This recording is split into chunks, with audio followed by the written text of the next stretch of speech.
Hello, my name is Nicholas Wilson. I'm from Green Valley, a small town in southern Arizona. I'd like to tell you about my engraving titled Repurposed. Since I was a child, I've been fascinated with nature, and as an artist, I'm focused on the colors, design, the texture of things, and I'm very interested also in the details found in nature. One day I found this bird's nest on the ground outside my studio. It had been windy the night before, and fortunately there were no broken eggs nearby. Nonetheless, it was now an abandoned bird's nest worth my study. I pictured a rabbit fast asleep inside the nest, as if he had found it along the trail.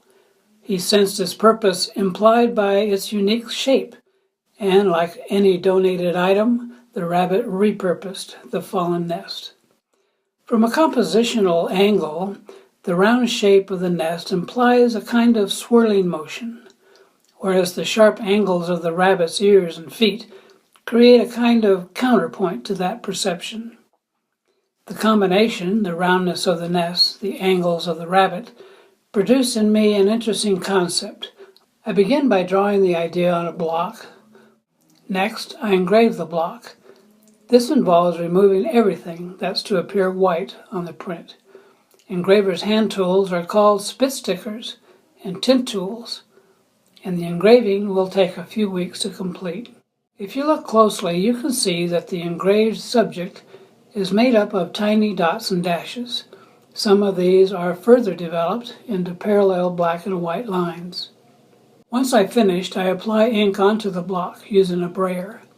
Then I place it onto the press bed with a slightly damp piece of paper on top of it. And on top of that, a litho blanket and a wool blanket. Next, I run the whole thing through my hand press, and what emerges on the paper is a mirror image of the engraved block.